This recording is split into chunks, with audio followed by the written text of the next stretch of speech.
Hello students, in last lecture we have discussed about third colligative properties, that is the elevation in boiling point. Now in this lecture we are going to discuss about fourth and last colligative properties, that is depression in freezing point. तो हम ये देखते हैं कि depression in freezing point क्या होता है. तो before discussing the topic depression in freezing point, we have knowledge about freezing point कि freezing point क्या होता है. freezing point है वो एक ऐसा टेम्परेचर है जिसपे लिक्विड और सॉलिड स्टेट है वो इक्विलिब्रियम में एग्जिस्ट करती है, या हम ये कह सकते हैं कि ऐसा टेम्परेचर जिसपे सॉलिड और लिक्विड फेज है उन दोनों का वेपर प्रेशर है वो सेम है. तो हम फ्रीजिंग पॉइंट को डिफाइन कर सकते हैं कि the temperature at which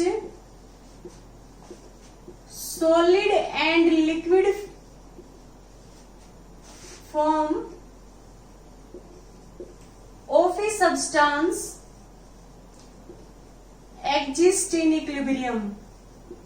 exist in equilibrium कि ऐसा टेम्परेचर जिसपे सॉलिड और लिक्विड फॉर्म है वो इक्विलिब्रियम में एग्जिस्ट कर रही है, उसको हम क्या कहेंगे, फ्रीजिंग पॉइंट. और हम क्या कह सकते हैं, the temperature at which the vapour pressure of solid and liquid phase of a substance are same.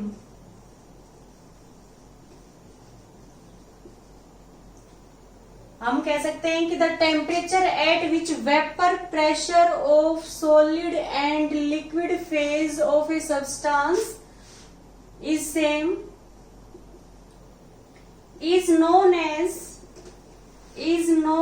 as its freezing point. कि किसी भी सब्सटेंस का फ्रीजिंग पॉइंट क्या होगा, ऐसा टेम्परेचर जिसपे सॉलिड और लिक्विड फेज है वो इक्विलिब्रियम में एग्जिस्ट कर रही है, या हम क्या कह सकते हैं, ऐसा टेम्परेचर जिसपे सॉलिड और लिक्विड का वेपर प्रेशर है वो सेम हो. ये हम ग्राफ की हेल्प से समझते हैं. जैसे हम एक ग्राफ प्लॉट कर रहे हैं तो हम क्या करेंगे, ग्राफ में y एक्सिस के अलोंग वेपर प्रेशर लेंगे, vapour pressure taken along the y axis, और इस साइड हम x एक्सिस के अलोंग क्या लेंगे, टेम्परेचर लेंगे. तो हम ये देखते हैं कि हम किसी भी एक पर्टिकुलर पॉइंट पे हम इधर देख रहे हैं कि वेपर प्रेशर ये है, तो हम ये देखेंगे कि मान लो मैंने इस टेम्परेचर पे मैं मान रही हूं कि इस टेम्परेचर पे जो हमारी प्योर सॉल्वेंट है वो क्या हो जाएगा, फ्रीज हो जाएगा. तो मैंने ये पॉइंट मान लिया कि इससे ऊपर तो क्या था, हमारा जो सॉल्वेंट है वो लिक्विड स्टेट में था. मैंने लिखा सॉल्वेंट और लिक्विड, और इस पॉइंट के बाद जो हमारा प्योर सॉल्वेंट होगा वो सॉलिड स्टेट में होगा. ऐसे हम एक यहाँ पे पॉइंट देखते हैं, हम ये देखेंगे कि जो सॉल्यूशन है उसका वेपर प्रेशर हमेशा कम होता है किससे, प्योर सॉल्वेंट से. तो हमें क्या करना पड़ेगा, मान लो ये सॉल्यूशन है तो इसका टेम्परेचर काफी ज्यादा कम करना पड़ेगा, तब जाके वो क्या होगा, फ्रीज होगा. तो हम देखते हैं कि जो प्योर सॉल्वेंट है हमने देखा है उसका वेपर प्रेशर ज्यादा है, क्योंकि प्योर सॉल्वेंट है. सॉल्वेंट क्या है, वोलेटाइल है, उसके वो वेपर स्टेट में जल्दी जाएगा, वेपर्स ज्यादा बनेंगे, वेपर प्रेशर भी क्या होगा, ज्यादा होगा. यदि हम उस प्योर सॉल्वेंट में कोई सोल्यूट ऐड करते हैं तो हम क्या देखते हैं कि वेपर्स कम बनेंगे, वेपर प्रेशर क्या होगा, कम होगा, तो बॉइलिंग पॉइंट ज्यादा होगा. सिमिलरली हम फ्रीजिंग पॉइंट की बात करते हैं तो हम देखते हैं कि यदि हमने किसी सॉल्यूशन में सोल्यूट डाला है, हमने किसी प्योर सॉल्वेंट में सोल्यूट डाला है तो जो हमारा सॉल्यूशन हो गया उसके वेपर्स कम बनेंगे, उसका वेपर प्रेशर कम होगा। तो हम क्या देखेंगे, सॉल्यूशन है उसका वेपर प्रेशर कम है तो सॉल्यूशन की लाइन हमेशा नीचे आएगी ग्राफ में और प्योर सॉल्वेंट के ऊपर रहेगी। तो यहाँ पे क्या है, जो हमारा सॉल्यूशन है वो सॉलिड स्टेट में, सॉरी लिक्विड स्टेट में है, जो हमारा सॉल्यूशन है वो लिक्विड स्टेट में है। जैसे जैसे हम उसके टेम्परेचर को कम करते हैं तो इस पॉइंट पे आके हमारा क्या हो गया, जो सॉल्यूशन था वो फ्रीज हो गया। तो जो ये पॉइंट है ये हमारा टीएफ है।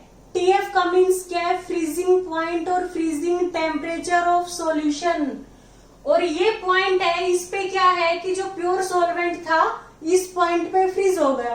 तो ये हमारा क्या है, freezing point of pure solvent. जहां प्योर है वहां पे हम नोट लगाते हैं। अब हम देखते हैं कि सॉल्वेंट है उसका टेम्परेचर हमें थोड़ा सा कम करेंगे तो क्या होगा, फ्रीज हो गया।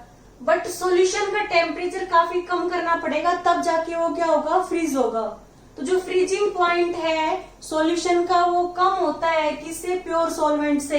तो यहाँ पे हम क्या देखेंगे, जो डेल्टा टीएफ है उसी को हम क्या कहेंगे, डिप्रेशन इन फ्रीजिंग पॉइंट। कि पहले प्योर का ज्यादा था, यदि हमने उसमें सॉल्यूट ऐड किया तो जो सॉल्यूशन बना उसका फ्रीजिंग पॉइंट कम हो गया। तो ये डिप्रेशन मीन्स कमी है फ्रीजिंग पॉइंट में। तो ये हमारा क्या है, सॉल्यूशन का फ्रीजिंग पॉइंट कम है और प्योर सॉल्वेंट का ज्यादा है। तो दोनों का डिफरेंस क्या हो गया, डेल्टा टीएफ।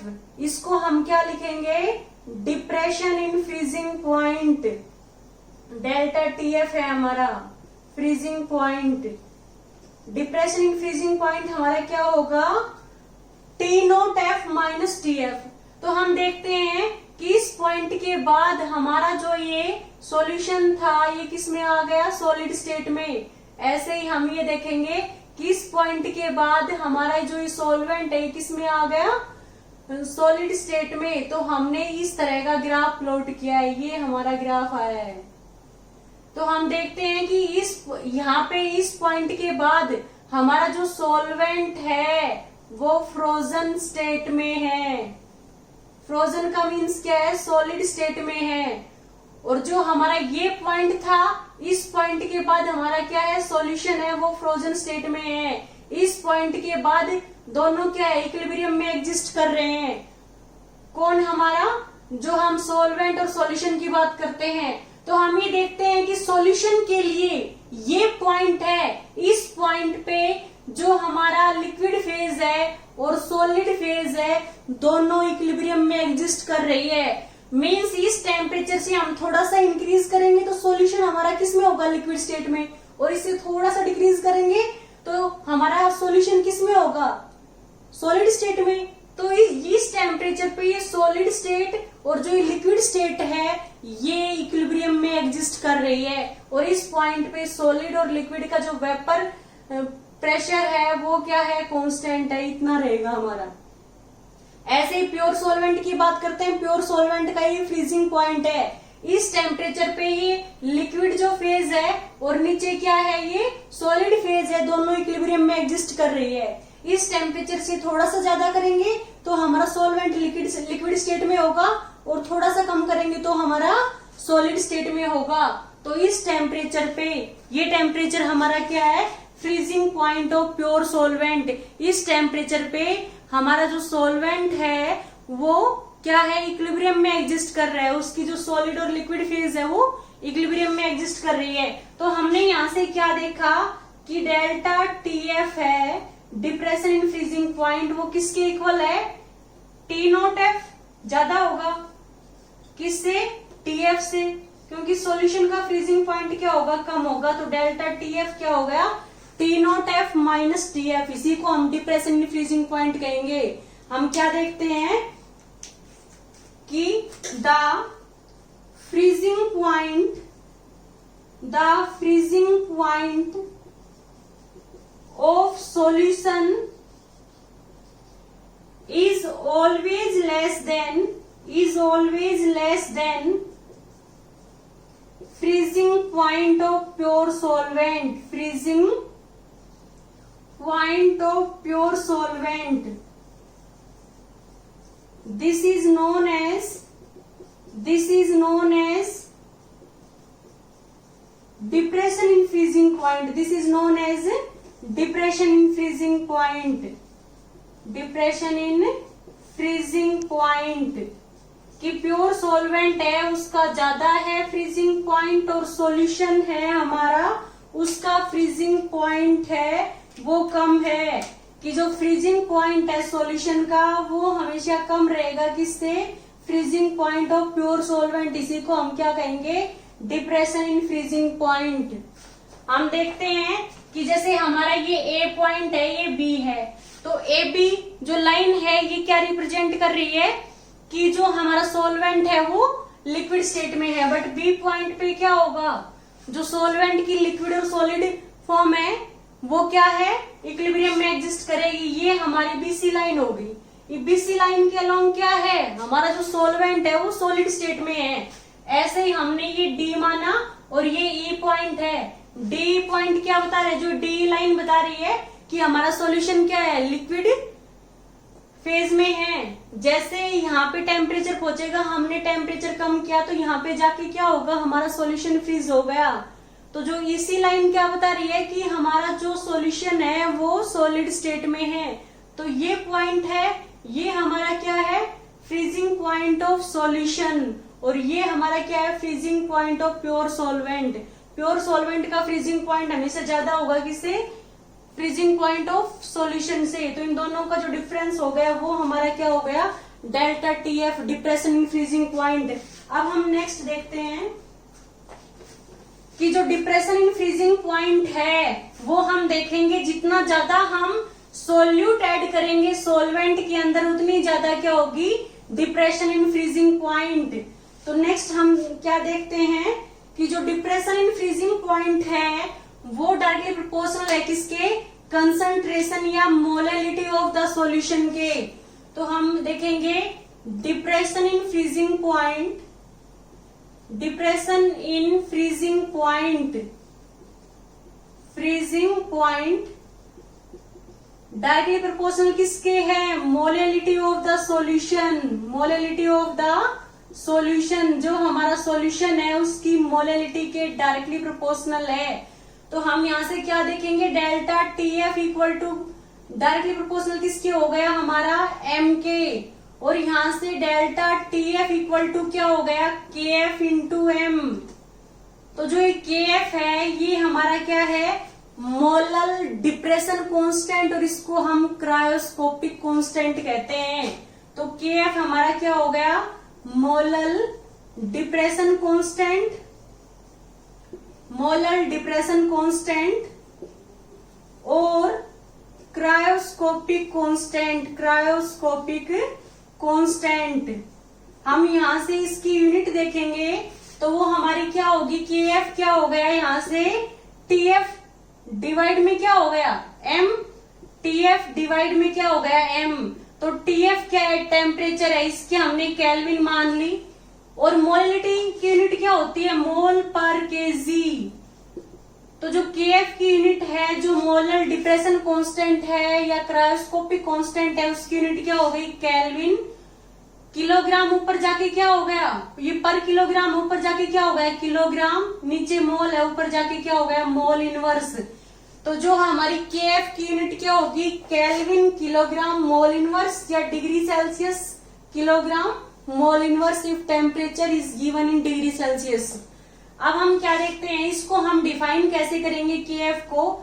यदि हम मोलैलिटी ऑफ द सॉल्यूशन हमने 1 मोलल मान ली, तो यहां से हमारा डेल्टा टी एफ किसके इक्वल हो गया, के एफ के। तो हम क्या देखते हैं, द मोलर डिप्रेशन कांस्टेंट और cryoscopic constant is equal to depression in freezing point when molality of the solution is 1, या यूनिटी, या फिर हम क्या कहेंगे, 1 mole of an solute dissolved पर केजी ऑफ सॉल्वेंट। तो यहां से हम के एफ को डिफाइन करेंगे। के एफ क्या है, मोलर डिप्रेशन कांस्टेंट। तो हम क्या लिखेंगे, molar depression constant is equal to depression in freezing point, depression in freezing point when molality of the solution is unity, when molality of the solution is unity, unity का means क्या है, one है, means 1 mole of solute dissolve पर kg of solvent. तो ये हमने KF को define किया है। हमने क्या देखा, जो डिप्रेशन फ्रीजिंग पॉइंट है डायरेक्टली प्रोपोर्शनल है किसके, मोलैलिटी के। यहाँ से डेल्टा TF क्या आ गया, KF इंटू एम, क्योंकि डायरेक्टली प्रोपोर्शनल के सिंबल को हटाया तो KF आ गया। KF क्या है, मोलर डिप्रेशन कांस्टेंट और क्रायोस्कोपिक कांस्टेंट। तो यदि हमने मोलैलिटी 1 मोलर ली है तो KF किसके इक्वल हो गया, डेल्टा TF के। तो हम KF को कैसे डिफाइन करेंगे, the molar depression constant is equal to depression in freezing point when molality of the solution is unity. अब हम देखते हैं,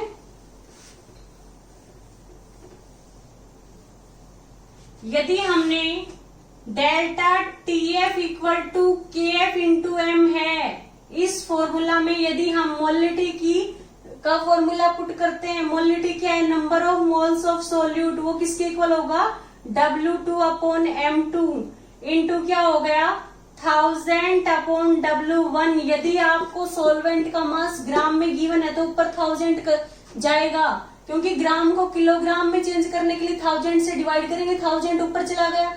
यदि हमारा वेट ऑफ सोलवेंट किस में गिवन है, केजी में, तो 1000 नहीं आएगा। ये क्या है, number of moles of solute dissolved पर केजी ऑफ सोलवेंट। ये क्या है, weight of solvent. Number of moles of solute कैसे निकालते हैं, जो मास गिवन है या वेट गिवन है डिवाइडेड बाई मोलिकुलर वेट। ये फॉर्मूला हम ऊपर पुट करेंगे तो डेल्टा TF क्या आ गया, KF इंटू 1000 इंटू क्या हो गया, W2 अपॉन M2 इंटू क्या आ गया, W1। तो ये हमारा डेल्टा TF निकालने का फॉर्मूला आ गया। यदि हमें मोलिकुलर वेट निकालना है, किसी भी सॉल्यूट का मोलिकुलर मास निकालना है, तो ये डेल्टा TF डिवाइड में आ जाएगा। तो फॉर्मूला क्या होगा, 1000 KF इंटू W2 डिवाइड में क्या हो गया, डेल्टा TF इंटू W1। ये हमारा फॉर्मूला हो गया मोलिकुलर मास को कैलकुलेट करने का। यदि हमें सॉल्यूट का मोलिकुलर मास कैलकुलेट करना है, तो यदि हमें मोलैलिटी गिवन है, डेल्टा TF गिवन है, तो KF पूछा है, तो हम KF क्या करेंगे, delta TF divide by M। यदि हमें KF और M की वैल्यू गिवन है तो हम डेल्टा TF निकाल सकते हैं। अब हम देखेंगे कि relationship between molar depression constant and latent heat of fusion. हम क्या देखते हैं, कैलकुलेशन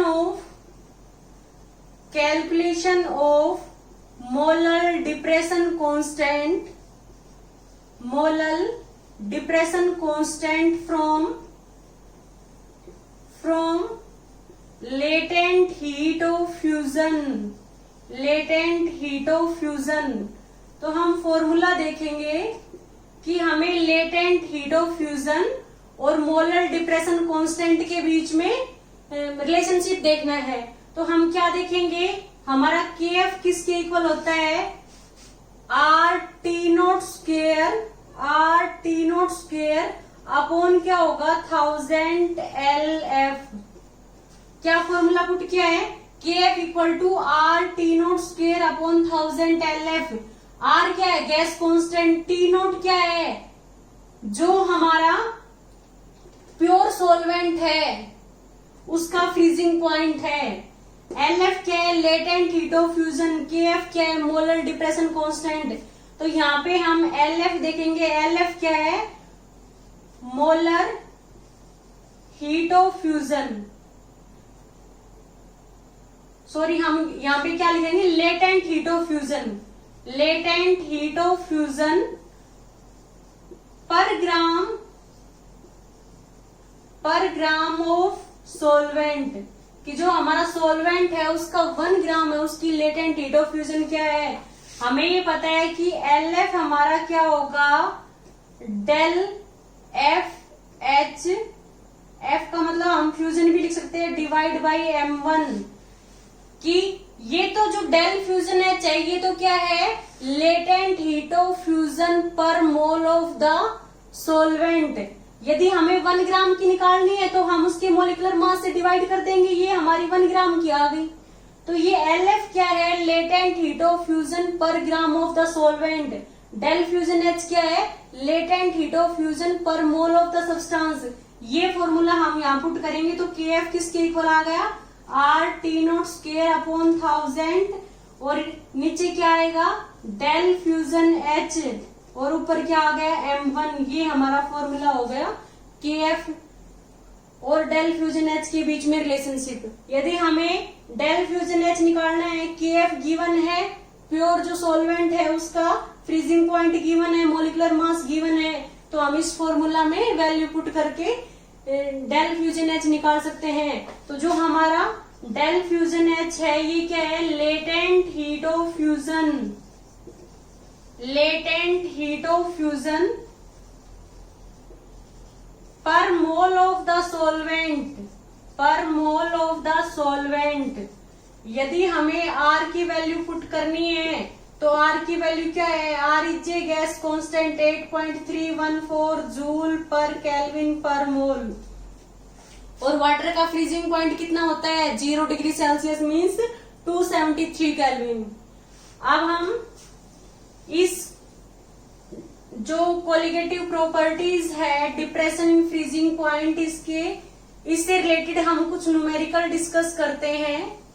तो जो हमारा न्यूमेरिकल है वो हम देखते हैं। ए सॉल्यूशन कंटेनिंग, हमारा न्यूमेरिकल क्या है, question number 1, A solution containing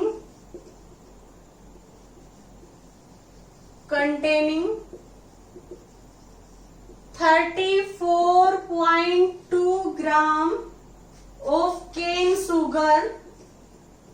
of cane sugar dissolved in 500 ml of the solution। हमें गिवन क्या है कि 34.2 ग्राम केन सुगर, सुक्रोज बोलते हैं, C12H22O11 इसका फॉर्मूला होता है। उसको हमने 500 ml सॉल्यूशन में डिजोल्व कर रखा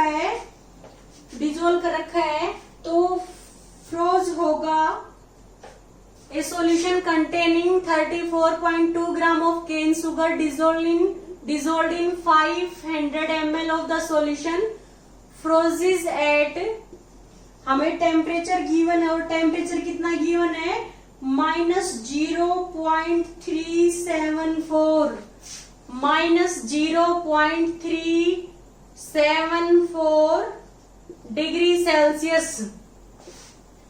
calculate the value of molar depression constant, means KF की वैल्यू हमें कैलकुलेट करनी है। तो हम कैसे कैलकुलेट करेंगे वो देखो।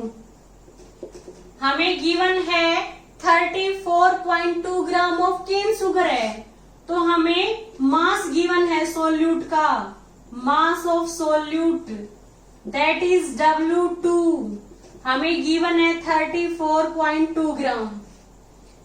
अब हमें मोलिकुलर मास निकालना है केन सुगर का, molecular mass of cane sugar जो हमें गिवन है केन सुगर, उसका मोलिकुलर मास निकालना है। केन सुगर का फॉर्मूला क्या होता है, C12H22O11।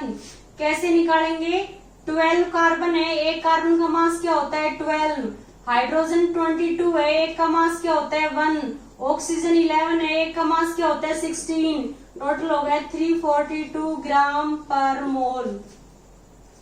और हमें वॉल्यूम गिवन है सॉल्यूशन का 500 ml है, तो यहां से हम मोलिटी कैलकुलेट कर लेंगे, W2 upon M2 into 1000 upon क्या हो गया वॉल्यूम। W2 34.2 ग्राम है, मोलिकुलर मास 342 है, इंटू क्या आ गया 1000 और वॉल्यूम कितना गिवन है 500 ml, तो ये कितना आ गया 2 आ गया। और इसको हम करेंगे तो यहाँ नीचे क्या आ गया 10 आ गया, 342 से 342 कैंसिल हो गया, ऊपर 34.2 है, पॉइंट हटाएंगे तो नीचे 10 आ गया, 2/10 आ गया। 2/10 क्या हो गया? 0.2 मोलल। ये हमारे सॉल्यूशन की मोललिटी आ गई। तो हमें क्या निकालना है? KF निकालना है। डेल्टा TF हमें गिवन है।